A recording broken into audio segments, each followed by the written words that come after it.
rest of the week. I was like, this is not good. We actually shut down after we shot like the opening part of a scene. Nice. They came in, they said studio call. We're like, okay, bye. All right. Hello, this is Scott Schertzen from the Sports Den. Welcome, dudes and dudettes, Generation Xers, Generation Nexters, and anyone else I may have missed. Welcome to the Spanglish Sports World Network on Zingo TV Channel 250. Please do remember to download the Zingo TV app at the app stores of iOS and the Android devices. When you download, make sure to rate, like, leave a comment, because both apps are free. Zingo TV is available on Google Chromecast, Amazon Fire TV sticks, Roku, and Roku sticks going forward. 2016 smart TVs also. Anyway, hope you guys are doing well out there. Scott Schertzen, Rob Stats, Mr. Obi Schottenfeld rocking the hat. He's not the only one. I got a hat here named Wolf. Try and top that one, sir. This is the Sports Den, where we have all kinds of manner of things to discuss today, all kinds of sports. We're going to be talking some Super Bowl, obviously. We have a really obscure sport, and boy, if I got one for next week that was sent to me about an hour ago, which I'm not even going to tell you guys about until later. Anyway, how you gents doing? I'm good. Good to be happy to be back on the air today. I think me and Obi, we're rocking the Boomer Esiason inspired wardrobe. Anybody here in New York knows that there is currently a feud going on between Boomer and someone else over his. It was just going on the air while I was coming home. They were making fun of his Cookie Monster suit that he wore at the Super Bowl. And what was up with that thing? They were just doing. Craig Carton's been on him all like for the last 2 hours about it, because apparently he must have said something yesterday. Then Boomer took a shot at him, and he's like, I'll reply to it later. And just for the next like 45 minutes, every chance he got, he was like, yeah, he had the Cookie Monster suit. I'm helping the FBI with an investigation as to, who stole the Blue Man Group's paint. I think it might have been Boomer. So oh my God, that thing was insane. So they were busted, and they're like, how do you not get, I was sitting there laughing. I'm like, oh, this is why we have wardrobe approval for our show. It's like wardrobe. No, it's too bright. No, and it's funny because that's a color. Like that blue is a color that's like a no for us. It's like no like hot like pop blue or anything, royal blue. And also with that plaid thing that was going on, it was almost like a flannel version. If you had the stripes and everything going. It gets that busy pattern where you're like, is he moving? Like what's going on? And basically it kind of his suit, and the way it looked and the way it felt like it was moving was almost like the halftime show in that hallway where where you're just watching things strobe back and forth and you're like, what the hell am I looking at? So, Obi, sir, how are you, man? I am great. Good to be here. And I'm sure we'll get to it, but it's time to turn the page on football, give it a rest there. Yeah, well, we got a little bit to talk about here. I do need to give you some level of props. I think most of the football world, outside of, devoted Buccaneer fans and yourself, had really kind of, and Eduardo as well, had really kind of, I think, talked about how the Tampa Bay Bucs were not going to be strong enough to take this game, let alone, frankly, a blowout. I remember distinctly telling you on the pregame show for Spanglish Sports World on Wednesday that if there was going to be a blowout in this game, it was not going to be done by Tampa Bay. It was going to be done to Tampa Bay. I am owning my mistakes straight up front here, that kind of guy. And I'm going to tell you right now, I was dead wrong there. As was I. I think part of the problem was no one expected the Kansas City offensive line to be that bad. And not taking away from the Tampa Bay defense. I mean, first of all, JPP has never lost a playoff game now. Like he is like Tom Brady was probably the happiest person in the world when he realized, oh, he's not going against me today. Like he's going against the other team. Because that was like a fun little factoid that just got thrown in and kind of overlooked it. He was 8-0 with the Giants, and he ended up going. He's 12-0 in the playoffs. He's never lost a game. But next gen stats, like Mahomes ran around for 497 yards, like trying to save himself from pressure. He was pressured more than any other quarterback in the history of the Super Bowl. And it was, for me, like, but when it was all said and done, I was just sitting there thinking, like, this was the Murphy's Law game for Kansas City. Whatever could go wrong before the game went wrong. Whatever could go wrong during the game went wrong. And for all we know, whatever could have went wrong after the game probably went wrong. You mean like Patrick Mahomes' mom tweeting about it? I didn't even was and tagging Giselle. Oh, did she? Oh, I didn't even know. It was just such a bad game for them in general. And for me, I said at the half, I walked out of the room, I was like, game's over. Yeah. The game ended. I won't blame it all on the rest of that pass interference call in the end zone was bad. Like that official didn't even look to see where the ball landed. The ball hit the wall out of the end zone. I'm like, he wasn't trying to catch it. Yeah. I was like, that's a horrible call. But what made it worse was Andy Reid's coaching decision. If you just let them run the clock out, you go into the half down 8, that's a score and a 2-point conversion. That changes the complexion of the entire game the rest of the way. Even if you get the field goal, then they score. Those 2 or 3 times they were in field goal range, you probably kick those field goals, and it's not a blowout. I think Tampa still holds on to win, but it's not the blowout game that it turned out to be because the offsides penalty on the field goal, it was just like, what could go wrong for Kansas City? Everything did. Dropped passes. A lot of drop passes. The Travis Kelce drop in the beginning, the first drive was huge. He had another one later on. I mean, so I did say, although I called Kansas City because I got high on the Mahomes drug that he is, I did, as Scott pointed out, say if it was going to be a blowout, it was going to be Tampa Bay. Now, I found out yesterday while watching all the post game, something that was probably really important for everybody to know going in, but we don't talk about anyone who's not a QB. That's Mr. Mike Remmers, the starting left tackle for the Kansas City Chiefs. He's played in a Super Bowl before, 5 years ago against Denver, and he was trying to stop a guy named Von Miller. This guy gives away MVPs to defensive linemen, and I think that would have added another layer to it. Totally would like to say before I go and rant, like Rob just did about the refs, the right team won the game. But the refs just took over the game, made it boring. I feel like there was a conference call that said, hey, look, you missed a whole lot of defensive callings against last week, both against Kansas City and Green Bay and against Tampa Bay. And you didn't call it to the last one and when it mattered most. So call them during the game. And so they did. I mean, Romo even said this team holds a lot. But 3 penalties that really got in my gut. I thought the unsportsmanlike conduct should have been offsetting if it should have been called at all. The interception, the holding on that call, now maybe it's different than pass interference, but it happened after the tip. So I don't know if the rule is different than pass interference or not.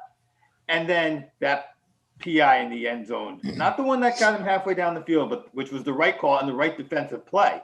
But the one in the end zone was horrific. It just did not need to be called. Then, like Rob said, Reid coached his butt the wrong way. He was horrific. Calling those timeouts on a team that was trying to, like, if the team wasn't trying to score a touchdown, then you do call those timeouts. But that team was planning on going down the field and scoring. You want them to feel the pressure of the clock. They didn't score till 6 seconds left, which means it would have been a field goal more likely than not. And then the field goal in the third quarter, at that point, you're down too much. That team has not been stopped, and you have to go and not kick that field goal. By the time they said, hey, it's time for the fans to vote for the MVP, I made it that far, went on, voted for Fournette, who I knew was not going to win because we want, I feel bad for Brady because the game the storyline was about Brady, but Brady played, the most pedestrian 3-touchdown football game you're ever going to see. 201 yards, yeah. Yeah, it was like, he didn't do anything special. They didn't ask him to because it is a team game, and the defensive line took over that game, and Fournette and Jones were running through what looked like Swiss cheese on Kansas City. So again, not to knock Brady. He won an MVP that even he's going, this what? Yeah. At 201 yards is an MVP. Yeah, he's going, this ain't mine. Yeah. I mean, if there's going to be... Go ahead, Scott. I was going to say, there's going to be anybody on that team that probably deserved, I would have considered giving it to Gronk. 2 TDs by any receiver typically is enough to get that receiver an MVP, much less a tight end in this case, and much less, I believe, the first player in Super Bowl history to score the first 2 touchdowns. So in this case, I mean, he managed it. The entire offense was on cruise control the rest of the way, and that's all they had to just manage the clock, run it out. That game was so far ahead that neither team scored in the fourth quarter, neither team had to. But I would have personally given it to Gronk because, again, 2 touchdowns by a tight end is not a common thing, plus his very presence of what it did for everybody else. Yeah, I think there was part of me realized too, this game was the fourth quarter. If you were an Atlanta Falcon fan, oh my God, you had to be ripping your hair out because here's Brady, here's your division rival. And they're like, let us show you how we run out 8 minutes on the clock to win a Super Bowl. And I'm like, oh, the Falcon fans must have been losing their mind if they realized that. But it was like you guys said, it was the epitome of like a team victory. Mm-hmm. Like Brady didn't do anything out of this world. Even Gronk, like it wasn't like he wasn't beast mode Gronk. Like I remember Eduardo brought it up. He goes, is he going to go off? He ran his routes. He caught his passes. He did what he did what he's tone. He's become that block, shed, catch, traditional style tight end, and that's what he did. That's all they needed him to do. And he was, and like you said, you could see they said it in the game, that comfort level. Gronk was like Brady's security blanket. He's like, big boy, where you at? Like Linus and his blanket from the Peanuts, man. He's like, come on, here's the ball. Let's do what we've been doing for all these years before, and let's do it again. It felt, as opposed to being Gronk and Brady, who is an all-time great combination, it felt like a sort of great combination. It felt like Romo Witten. Like, I'm going to catch 3, maybe 4 passes. They're all going to be big. I'm not going to bowl people over. I'm going to run the right route, get where you want me to be. I'm going to be open. There was another, I didn't see the stat. I heard the conversation. He didn't throw into any tight windows, Brady. Like, he played like he was Alex Smith. Again, not to knock him. That's what was called for. And he played that game, but everything was clicking for this team. Everything. Even if, and that's where I start off. If the officials don't call any of those holdings, I still think they wouldn't go away. Yeah, absolutely. Yeah, Kansas City couldn't do anything on offense. It was just going to be, if they kept it close, it was going to be on the leg of Harrison Butker. Like, it was just going to be him bombing from 40 or 50 yards out, trying to keep, trim the lead and keep it from getting out of hand. But it was just like a perfect, well-managed game. And like, when did you ever think you'd be talking about like Tom Brady being a game manager, like in a Super Bowl? But that was Fournette, just hand it off to him and Ronald Jones, just safe passes. Okay, I'm going. What did Mike Evans have? They said like 1 catch. He had the couple of pass interference calls, but I think he had 1 catch. Godwin had a couple. It wasn't like they were lighting it up, but they just pounded. They basically just took the ball out of Mahomes' hands, and then when he got the ball back, they're like, "Oh, you're going to run for 497 yards to save your life." And to his credit, if you watch. The man, I'm convinced, has eyes in the back of his head. He threw the one pass where he turned the one on the sideline. He turned around, threw it, and that was another one I think was dropped by Darren Williams in the end zone. And I'm like, how do you make that throw? Yeah. Like, you threw it, and you threw it to the perfect spot. Like, it was like you just kind of, okay, I know where he's going to be. I'm going to throw it. That's like the hardest thing in the world to defend if you're back there. Like, how do you not commit a penalty? And kudos to the Tampa Bay secondary on those plays. Like, they never grabbed. Like, they were just in coverage. They were sitting in that. And I think a lot of times, too, the Kansas City offense, like watching them all season, and they were there a lot of primetime games, there was nobody coming under the middle on that, like, shallow crossing route. Like, it was like Tyreek Hill's going deep. Like, okay, they send them deep. Send him and Hartman deep because there's 2 safeties. It'll keep them high. But then it was like just Kelsey, like mid-range. I'm like, where's somebody else coming under the middle? And the backs weren't even coming out quite. I'd like to see the all-22 because my gut instinct is David was covering Kelsey like a blanket incredibly well. That's just because there was no under. He would scramble. First of all, Mahomes actually in this worst game of his career went from here to here for me. He was scrambling out of things, looked like he was throwing the ball away and hitting his receivers in the face mask. Like 3 times that happened. And the one that was not a good pass was out of the end zone and the guy caught it. I mean, like, he had 4 or 5 passes like that. You're like, that's any other quarterback is just get me the incomplete. He's going for completions. Kelsey dropped 2 passes, one at the end of the first half that was just no excuse. But he was double covered on both those plays. So I don't know it felt like there was 12 men on the field at some points but that's what 4 guys getting pressure. That's 4 guys on 6 and they were winning, right? Because you count the quarterback as one, couple of scrambles. And you forget, and Dominican Sue's an old man. He was the worst guy he's the worst guy on that defensive line. He was a number 5 pick or something like that. I mean, this was as good as the Giants defensive line was that beat him years ago. That was another thing I thought of too. Like this was like karma coming back in Brady's favor, where like when he lost to the Giants twice, he had the Patriots had the injuries. Like Gronk was banged up, and it was the Giants that got healthy at the right time down the stretch. Even Vita Vea came back, and all of a sudden I saw that they literally started 2 defensive linemen. It was Sue and Vita Vea, and then everything else was like linebackers and edge rushers. And I was like, this is interesting. And I'm like, oh my God, they're all over him. And you could tell that toe became a problem early too, because Mahomes was just limping. And I'm like, this poor guy is out there. You could see like noticeably, even just walking to the huddle, like, oh, listen, he couldn't push off. And thankfully it was only his front foot. So if it was his back foot, they would have been screwed because he wouldn't have been able to throw anything. But yeah, and like I said, Kelsey was the complete opposite of Gronk. Gronk had that quality versus quantity where every catch he made was clutch. And Kelsey, every time he dropped the ball, was at the worst possible time. Like third down would have been a first. And the other thing that went wrong was coming out of the half. I don't know if it was from the halftime show or whatever, but Hartman catches that screen, wipes out. When he would have got another 3 or 4 yards, it would have been third and short. And then on the very next play, Kelsey wipes out in like the same part of the field. And I'm like, is it the grass? Like, I was like, you guys weren't wiping out in the first half. And all of a sudden, like, what was there? It's usually part of the halftime show. They lost traction. I'm like, and they ended up having the punt. It stalled their first drive. You know what? I forgot about that until just now. But at that moment in time, I wanted to take a look at what the first drives of second half of Super Bowls were like.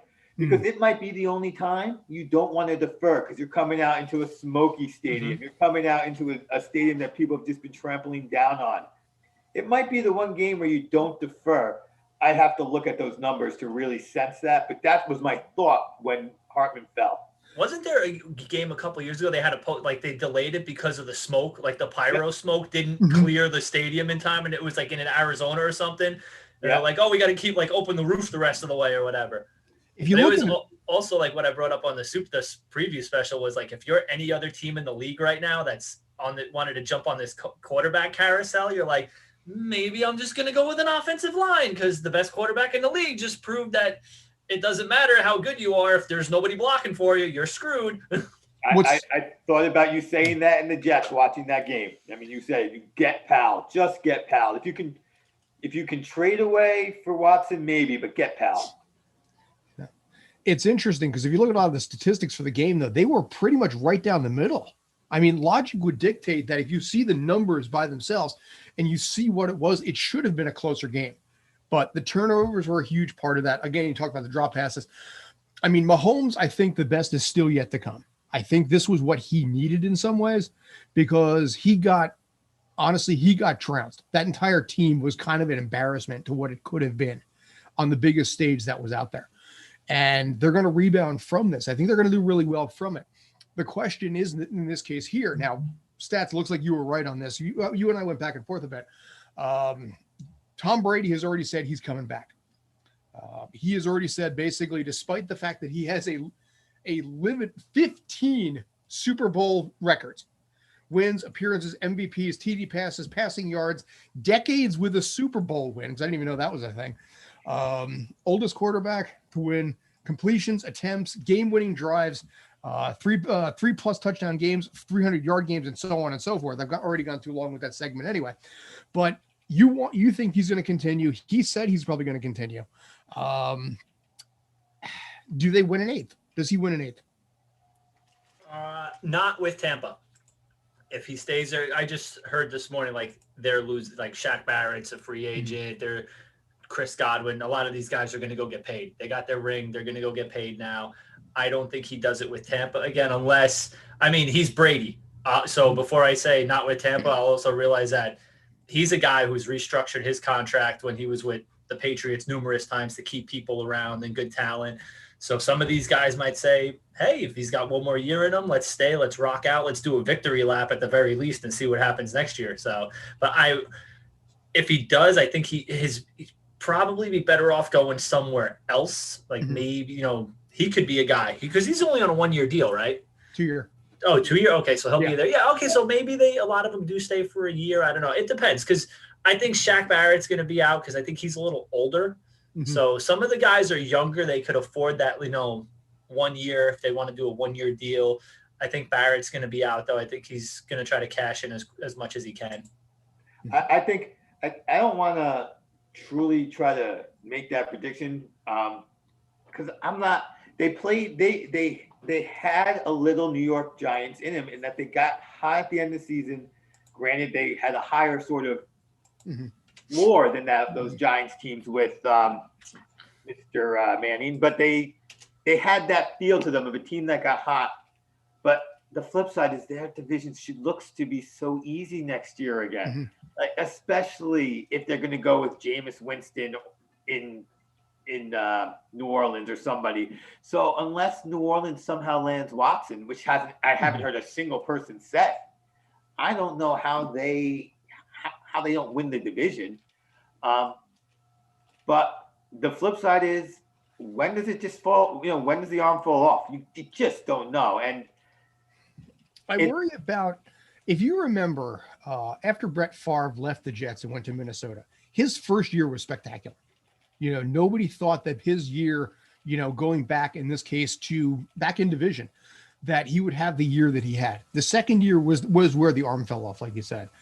And I worry about that with Tom Brady hurting his potential legacy. I mean, look, the man's more or less immortal, but I do worry about that a little bit, where he's going to have that massive drop-off year, and people will be like, Brady, but yeah, this happened later, the end of the career. You never know. So, I mean, I think of two guys who had that, and we never talk about it. Jordan with the Wizards. We don't talk about that. He still was averaging 21 points a game, though, back then, even at 40, whatever. Kobe post-Achilles. All we remember is the last game, but he was miserable on a miserable team. So, and even Manning, who was horrific. He won the Super Bowl and walked away, but he was horrific. But we say that, but it doesn't. Favre, you don't talk about how that horrible really ended, unless you're talking about intentionally what's an example of somebody who ended poorly. You still think of Favre in Green Bay and even in the Jets and making it to the playoffs with Minnesota. So I'm not sure that stain has really sunk on anybody, and why would stick on this guy? I would feel that basically, here's the thing. I think Peyton Manning, Tom Brady, and Brett Favre in this case, I feel that there are different dynamics when it comes to a media presence, because Peyton and Eli, they're very laid back. The reason, I mean, they were in their pajamas in that commercial, with their dad, which I thought, props on that. That was cool. But Peyton was always that NFL good guy. Tom Brady doesn't have, and even Brett Favre don't have that innocent good guy image there, where they are more ripe for honestly being ripped on. There was a dude on Facebook, I'm not going to mention Sheldon by name, who's like, 7 rings or not, he's still overrated, because you have so many of the haters out there. The fact that Boston outperformed Tampa in the TV ratings for the Super Bowl shows how strong a presence people have. And frankly, in a lot of ways, the animosity that people have towards Tom Brady. And it could be a jealousy factor. This is a good looking dude with, frankly, a full head of hair, better than I've got. I mean, buckets of money, Super Bowl rings at the wazoo, supermodel wife, on and on and on. He is everything that basically every guy wishes they could be. And the certain people, I think, would look at that and end up using that as fuel to troll, to look for that reason, whatever that reason is. So back to the original point, if he does have that kind of a bad year and that soft year, that last year Brett Favre year, remember, Brett Favre had the same mockery thing going on a little bit as well. It could happen. People will look at it as a reason to troll him more than, say, Peyton Manning. Also, to the Favre thing, though, too, remember, he had a little something else going on at the same time that hurt his image. But there was a great point, though, that was made was, now that Brady's not on the Patriots, he seems to be a little more likable in general. Like, he's not part of the evil empire anymore. It's almost like someone used another Star Wars reference of, like, he became like the Kylo Ren of the NFL, where, like, you hated him. And then at the end, you loved him because he was back on the right side of the force. We can talk about the sequels in another time, but rumor has it the sequels are no longer going to be canon, which I can talk about it another time if I ever chose to. But to that sort of change, I think there's another thing that happened, in that as every year Manning's gone is good for Brady, because everything you said about Brady is true, Scott, except for one thing. Manning is just so much more personable. I mean, as I heard somebody say, I talk about the good guy thing. Yeah. I don't care how much better Brady is in Manning in football. Brady will never catch Manning in retirement. Like just he's not going to make commercials that are like those commercials with Brad Paisley. Nobody's just not that guy. And if he tries to, Manning's going to get angry and do something about it to take it up another notch. You'll see Manning in movies or something. But it's just, I think that so that I don't know what that's about. Why I even brought that up, but that's okay. No, it is a great point though. Peyton is definitely the more personable of the two in terms more. I won't dare even say charismatic. Like he's just more polarizing. Like people are drawn to Peyton in a more positive way, and it's almost like it's in spite of like people even made fun of Peyton and even Eli. They used to call him like, oh shucks, like country boys and stuff. But now, like, you love that. You're like, oh yeah, Peyton. Like he's always out there just kind of goofing around, being him. Then you're like, oh, it's kind of cool that. That's who he is. Like he's this playful guy. And Brady's always been like when he was with the Patriots, it was a business thing. And now you are starting to see more of it with the Bucs. They said it about Gronk too. They said Gronk is just out there playing carefree football. Like he's not worried about the militant mindset that he had to deal with in the Patriots. And he's just like, yeah, man, I can go be Gronk and party on in Tampa Bay and catch some passes. Yeah, I saw an interview with Gronk. They said, so when did you decide that it was when you were gonna come back? He said, as soon as Tom called me, I said, I was just waiting for you to leave. Where are we going? But I think that's a big part of it. It's also in some ways when you see, when a manager or a coach gets fired and they bring in somebody else, you have the hard-nosed guy and then you have the personable guy.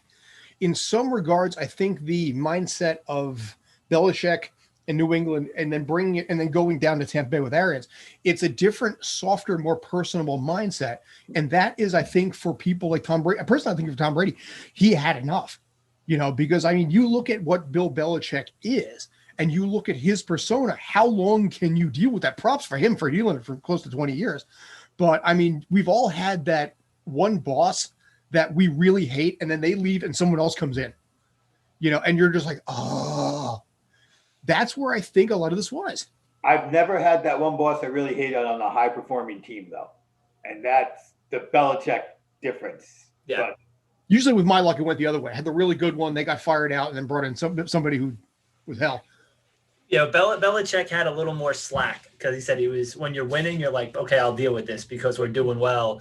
And then I think as the last couple of years went by, you're like, okay, we're not winning as much as we used to. Or Brady probably felt that he's like, okay, this is the end of the line for me. Like I wrote it out as long as I could. I think Belichick's still a little mad because they lost Garoppolo and they wanted to keep Garoppolo and then get rid of Brady, but Brady'd him. Yeah, I was gonna say Bill Belichick wanted that deal to be done. Yeah. And it's not really surprising that Brady left while he still had something in the tank because that is what they do in New England, right? I mean, he was going to let go of Brady 2 years earlier knowing he had something in the tank. So for him to have something in the tank and have been finally gone shouldn't be surprising because that's how Belichick does it. He's ready. He when he says next guy up, he means it. He's probably the angriest guy that they had to go to. He's like, who do we have now? We're surfing this market. So he's probably, there's some of that going on too. It's wins above player. Yeah. It's wins above the loyalty in this case. Yeah, he would have dropped Tom Brady a while ago if basically Garoppolo was going to be it, but he got overruled on that. So now you're seeing the end results on both sides of that fence. Now does Garoppolo come back? Probably not. But it's New England is now in a state of disarray from that decision. But again, I think when it comes down to it, I think Tom Brady and Gronk, Antonio Brown, I think too, just wanted to get into a little bit more of a carefree, laid-back environment, and admittedly one where Florida is a lot more appealing in December. You go to Florida in December, you go to New England in December. One's going to take a toll more than the other one will. So, and like Antonio Brown didn't exactly come from a militant. But seems like he was on the Steelers and the Raiders, man. He did go to the Patriots beforehand, but yeah, he got the Patriots mainly down, but he got enticed in by the feel of everything that was going on there. So that's the Brady factor also. You fact that you have somebody there, okay, some people may leave, but there's going to be a lot of people that are going to want to sign in Tampa to be able to play alongside, not against him, and seeing what he did single-handedly to a team that had struggled for over a decade. And I think there's going to be defensive players who want to play for Bowles as well. So, again, that doesn't mean that Shaq Barrett's going to stay. because Shaq Barrett came over there, wasn't anything, had 2 years with Bulls, has been great for 2 years, and he's going to want to cash in. Whether Tampa's going to do that or not is another story. But there's probably somebody else out there who's like, all right, I'd like a swan song. Maybe this is where I go. I don't know who those guys are right now. Free agency swings around, and also we get the lower salary cap. But there's going to be one or two guys if Brady stays on defense who are going to go, I'll help him out. Yeah. Like I said, there's that attraction factor. Yeah. And that's a lot to be said there. So it'll be interesting to see what ends up happening. For them, it's all back to business as usual. One night off and then back to it. So that concludes our NFL coverage. I was going to say, I think we're good on football for a while, unless like something crazy happens, like a trade. We're on a football hiatus for a little bit now.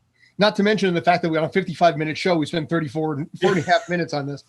So, yeah, okay. So we're going to move a little bit into a different direction. It is time, I think, for Obscure Sports Review.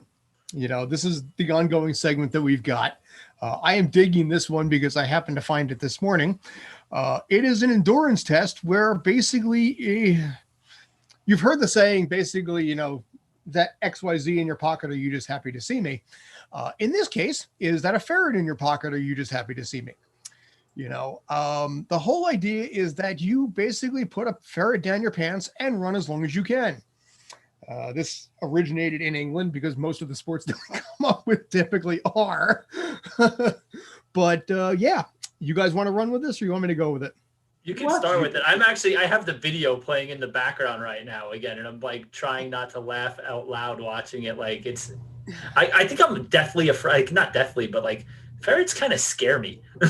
Ferrets, here's the thing. I mean, I had a couple of ferrets a bunch of years ago, and they're a lot of fun. I'm not going to lie to you. They do smell a little weird, and you have to set up, frankly, litter boxes in the corner because they're inclined to poop in corners. That's just how they roll. So you just have a little tiny scooper over in the corner. That's just how you run with it. But ferrets are actually a really kind of a fun little animal, lives 6 to 8 years. But somebody somewhere obviously got the idea to shove one down your shorts and just say, okay, run until basically you give up, you're in pain, you're done. So, Obes?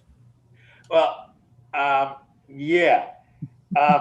Anyone who's been following me for the last few hours know, I've been questioning if this is even safe for work, but I gave it only a B in stupidity, not the full A. Okay. Because there is the opportunity where you're training this, and it's your own ferret, so you have a relationship, you train it. Mm-hmm. The guy who tries to set the world record says the trick is to feed your ferret, so it is your own ferret. So there is a bit of strategy, so I gave it a B, not a full A. Okay. Obscurity, I went with a full A. When the sport is actually saying, when the people who are promoting the sport are saying that it's a dying sport, that is a solid A in obscurity. It's the kind of thing that looks like it has its moments, like it's having right now on our show, and then it happily vanishes. Playability, enjoyability, F, no, and no.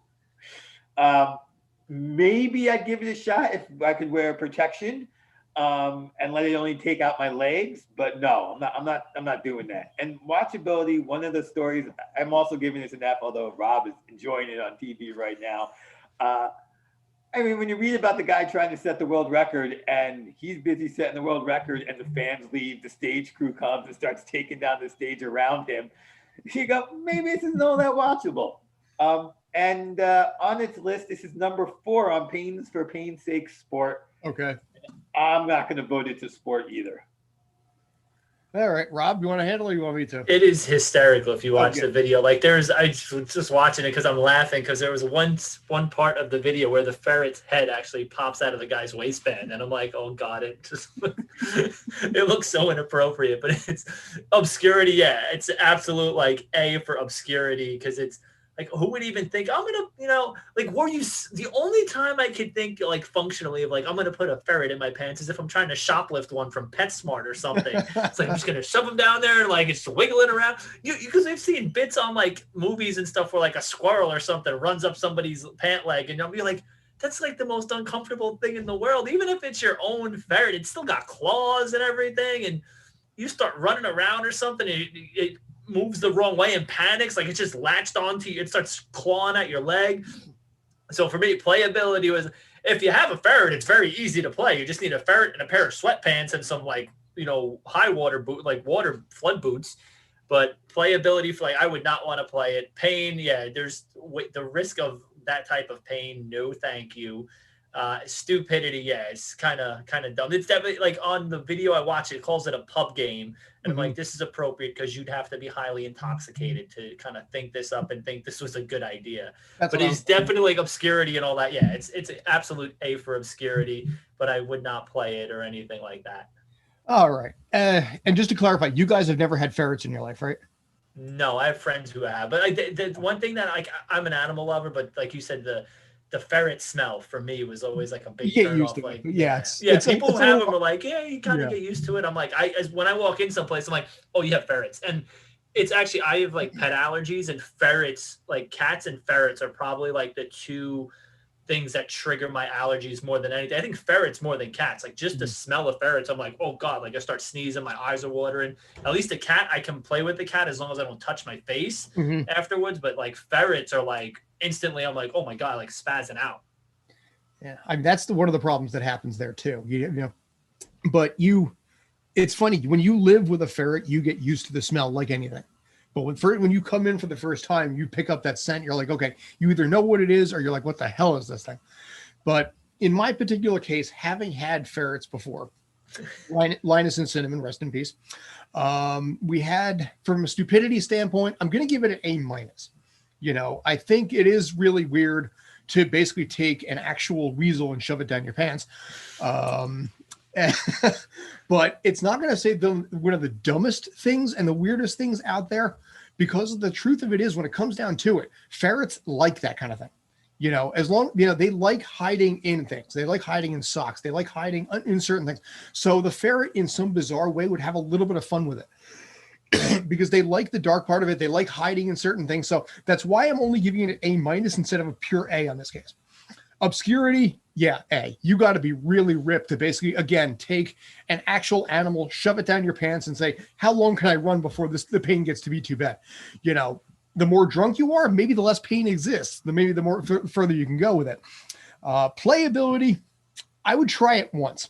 I'm going to give it a B in this case, just to be able to say, if I have the rapport built with the animal, and they trust me and I trust them, again, Linus and Cinnamon, I would be willing to give it a shot, because again, there's a trust factor involved. They know you, and they would probably have a fair amount of fun with it. The watchability side, yeah, kind of a C, because again, I don't want to have to look at a weasel in someone's crotch. I mean, to each their own. You want to do that, that's up to you. But for me, not so much. But yeah, any final thoughts? Yeah, watchability, like I'd probably give it a C, just because like the video I was watching, there were the moments where you're laughing hysterical just for all the wrong or like inappropriate reasons of like, there's a ferret in your pants and it looks ridiculous, it looks not safe for work. So yeah, there's that. But then otherwise, yeah, there's no long-term watchability in it. You're like, okay, like it's ferret still in your pants. Like, unless there was something bizarre going on where it was like just raging like a mosh pit in there, you're like, oh, this is gonna like burst out like Alien in the movie or something. If you know them and they trust you, then it's fine. I mean, I have memories of them crawling up my leg to sit on me on the couch.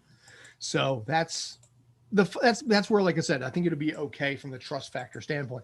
But if it's one that you've never met and they don't know you, oh yeah, they're gonna attack you. It took a while for those two ferrets to come around. But Obi, any final thoughts there? I don't trust the ferret enough to give it a try. Okay. That's all I got. That's fair. I can respect that. Okay, so we got about 13 minutes left at this point. Find us on YouTube. Find us on Spanglish Sports World, SpanglishSportsWorld.com. Facebook, the whole shebang. Twitter, I've been through that road before. I want to give congratulations to the New Jersey Devils. They will be playing a game in 2 days. They haven't played for about a week. No, they will not. No, they will not. They canceled Thursday too? Yeah, they are off till, I heard this morning. I'm going to look at my calendar real quick. I heard they were off till Monday now. They pushed it back. Oh, 15th. Good. I heard they were postponed till the 15th this morning. I just heard that. Like, I was like, oh, I think earlier this afternoon. Okay, this must have been brand new, because when I looked at it earlier, it was still on Thursday. No, now it's actually, they pushed it back to the 16th. So Devils Rangers 7 p.m. because. Yes. Yep. Yes. There are. They might have reported that they were off till the 15th was their last day Okay. off before they played again. All right, my bad on that, because again, in this particular case, now, okay, this is why the list has gone up. It was originally at 17 players on the COVID protocol. Allegedly, it came out because Kyle Palmieri first got it, and then it just builds from that point. So, of course, the Devils got a devil. My team has got a devil because now they're at 19 on the COVID-19 list. This is probably going to put that team, requiring him to play somewhere about 50 some odd games, 48 games in a stretch of about 80 days. They're going to have to play more than one game, basically probably about 2 games out of every 3 days for the rest of the season. That's going to kill the team. And for me personally, having hope gone into the season, I think hope's gone. I don't think you need to give up hope. I don't think that with 3 teams in situations like the Devils are, the Sabres, and there's another team that's missing a bunch, at some point you got to go, we can't make all these games up. We're going to have to figure out another way to do this. Mm-hmm. So don't give up hope just yet, because the word logistics is in there, and I don't know that this particular sport in this particular league is going to be able to enforce its need to have all its games. Same with the Wizards in basketball. They're not going to be able to make up all those games. It's a little different in basketball because there's no points, and the losses and how you lose and if you win in overtime matter differently than just no game at all. But I think they're going to have to come up with a different way of determining who makes the playoffs without everyone playing the same amount of games. It'll be interesting, but no, I'm not holding out a lot of hope here. But then again, as a suffering Devils fan, I'm used to that kind of thing. The MLB has officially come out. I want to do a show on this coming up in the next couple of weeks. I had a really long conversation with somebody earlier today with regards to the new rules that are in place. The 7th inning doubleheader, runners on second. We talked a little bit about this last week. It's official in this particular case, but I want to get your thoughts when it comes to the future of MLB. What other changes do you think they're going to make? I like the new, actually I like and I don't like. I'm kind of split. I was hoping they would have kept the universal DH. That's one that did drop for the moment anyway. Yeah, they got rid of it's, not in the National League anymore. I like the idea of the 7-inning doubleheaders. I mean, it's a college thing, but I heard today people like the purists were out in rage. It's not baseball. It's 7 innings. But it's like people were saying, on the other side, everyone's like, you're losing audience because the game is too long. Like, you need a pitch clock. You need to keep the batters in the box. These are all things that we've adopted in, whether it's rec leagues or, in the college game, like you got to keep one. I think it was college a couple of years ago. They had a rule. You had to keep 1 foot in the batter's box. Like, you could only step out with 1 foot, and you couldn't because you get these guys who go through the whole, I remember Nomar Garciaparra was the king of step out, undo my wristbands 3 times, bless myself, step back in. Even getting out of the dugout for him was a process. The dirt, yeah. He went up the steps, down the steps, up the steps, down the steps. I'm like, the superstitions are a little ridiculous. And if you ever watch these guys take batting practice, they don't do any of this in BP. Mm-hmm. They stand there and they swing and then they just reset. It's like, why would you not do that in the game? You get into this rhythm, swing, okay, the pitch wasn't there, just reset. And you get some of these guys who are it's a show within the game. I'm going to do this and I'm going to clean myself up and then I'm going to strike out looking, but at least I looked good doing it, I think a lot of this, and the purists are wrong. And that stuff that you're talking about, that used to be fun. Tuffle Shuffle, when Tim Tuffle used to come up. Those things were part of the character. You're dating us with that, by the way. What? You're dating us with that. Yes, I am. And I think those are part of the character of the game, and that part of the game has kind of gone away. Now we look at the home run tosses of the bat, which makes the purists angry. But that's the new character of the game, and you know what? That doesn't slow the game down. Whether you take 10 seconds or 11 seconds to trot the bases. But I think that there are a need for some freshening of the rules without making the game different. The universal DH is for sure one of them at this point. Even as a National League fan, I'm done with it. It's stupid. These guys can't hit. I don't want to see a bunt. You're talking pitchers in this case, right? What? Assuming just to clarify, you mean pitchers in this case, right? Yeah. I don't need to see John Smoltz batting 160 who can lay down that sacrifice bunt. But you'd miss out on Bartolo Colon hitting that home run in San Diego, and watching Gary Cohen lose his mind, which still gets played on SNY like about 4 times a month right now. You'd miss out on there has been a lot of great hitting pitchers like Mike Hampton.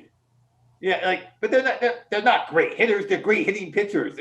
We don't. That's like that was a bad shortstop in the day. It was a good hitting pitcher. So it's like let's get rid of that. I don't know. Maybe you have to. I think it was you, Scott, on one of our shows that we were on, who suggested maybe if you get tagged out stealing, then you're out for the next inning. You can't be in the field. And how do you want to arrange your players that way? Just something crazy and different. I know the purists are going to be brokenhearted when the stats start to change. There's less outs, so there's more RBIs, or there's more outs, and 100 RBIs is the thing. But it does need to get something new and different to get everybody to refocus on it. And the universal DH is the simplest one to do that. Oh yeah. I don't know how you guys feel about this, but how would you feel about doing a show upcoming? We got to do a show about our top 5, which I think we want to do. I want to do that next week, where we're going to talk about the top 5 sports plays of all time or sports games of all time and why they matter, either in person, on TV, whatever the case is. I've got a few in my head that I definitely want to roll with.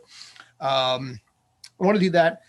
I don't know how you feel about it, but I'm also open to the idea of doing something where if we were going to recreate baseball from scratch, you are the new dictator of baseball. No unions, no anything. This is the edict of what we're going to do. What would you create? How would you create baseball to be the best sport again? I'm open to that. I'm open to maybe some consideration on that. Whatever it is, I think one thing I would outlaw is the shift. Yeah, okay. Like the shift. But if people knew how to, I used to love watching Big Papi drop one down the third baseline because everybody was on the other side of the field. He was like, bink. One thing I will say is I've got an old PlayStation 1 game over there, All-Star 95. And not all the players are gone at this point. But what's interesting is you can play in old style Yankee Stadium, the one that was 510 feet to dead center. One of the funnest things about that is hitting a ball into the gap, because a ball in the gap goes 450 yards or 50 feet and it never actually hits a fence. This is the kind of stuff I'm talking about. Possible. Like I said, if we're going to recreate baseball to make it a sport again, what would we do? It wasn't the Houston Stadium like that too when it first came out. It had some crazy gap. Yeah, the hill, but it was deep too. Like it was, you'd hit a shot in the gap and you're like, oh my God, do you see the outfielders running like a track meet? You're like, where'd the ball go? Yeah, it was like fence, and then bam, they got this little lip up at the top. And then I think they fixed that too. But it had a hill. Well, I think the hill was to prevent the ball from getting there and giving the outfielder a chance to get it. That's what I always thought about that hill. I don't know, just a weird design all the way around. Yeah. Yeah, we used to play Earl Weaver baseball in 88, 89 on the computer. God. You could build your own stadium. Nice. So it was crazy. Somebody had like a 500 to right and 300 to left or something crazy. Like, what is that? Well, the old New York Giants stadium was very very circular. It was like 258 feet down each line and like 430 or something in dead center. So it was really unique that way. Fun fact, I didn't know what the pesky pole was in Fenway Park until there's a great story for another day. Until after I had breakfast with Johnny Pesky and didn't know who he was. And literally walked back into the hotel room and was like, who's Johnny Pesky? And you're like, why? I'm like, because I just had breakfast with him. He's a really nice guy. And you're like, the pesky pole in Fenway Park. I'm like, Hall of Fame second baseman for the Red Sox. I'm like, oh, okay. I just pretended like I knew what was going on. You're like, Red Sox, that's hockey. And that's why he was such a nice guy, right? Because he's like, oh, this guy, okay. Maybe. I'll be honest with you. When I started out in the film industry, I had a conversation with Bill Buckner about 86 in the Game 6. Don't start a conversation with that man on that. No, I don't think so. That was a rookie mistake, if there ever was one. But we should talk about that pesky conversation and that breakfast at some point. I do want to ask you a couple of questions in that regard. All right. Any other thoughts, gentlemen? I'm just happy where like football season was great. A lot of, kudos to the NFL for getting through it. Yeah. In spite of everything, they pulled it off. So And the they deserve streaker was probably the highlight of the game for most people. Yeah. I feel like the NFL season kind of was like Game of Thrones, all that build up to an ending that wasn't. Yeah. That wasn't quite there. You know what? Like I said this to my dad, we hadn't had a stinker of a Super Bowl in a couple of years. Even the low scoring Patriots Rams game you were watching the whole time. Yeah. This one, I was like, we were due for a stinker. And I think it caught us by surprise because we didn't expect it to be this one, Yeah, there wasn't that this game didn't really feel like it had that aspect. I'm just like to point out that Joel Embiid is staying healthy and the Sixers still have a shot at this thing. It might be my sign off for the next few months. Well, you know what? You have a show of your own starting pretty soon, right? I do. Next, what is that show? That show is going to be Friday nights at 10 p.m. right here on Zingo TV Channel 250. Mm-hmm. What's the name of it, by the way? I forget. Our friend Jared will be my first guest this Friday night. Very cool. All right. So, yeah, definitely check that out. Basically, he's got a lot to be able to talk about. I think you guys are covering our college basketball in that. Yes, we are, especially. Yes, cool. This show can be heard on the Spanglish World Radio Network. Check it out at SpanglishSportsWorld.com, YouTube, Facebook, Twitter. Live it, love it. It's awesome. All the news and all the programming you're ever going to need, it's on there. Anyway, that's going to do it for us. Thank you again for tuning in. Appreciate it. You guys rock. For Mr. Obi Schottenfeld, Mr. Rob Stats, I'm Scott Schertzen. This was the Sports Den. Drop us questions, comments, ideas, compliments, complaints. We're all good with all of it.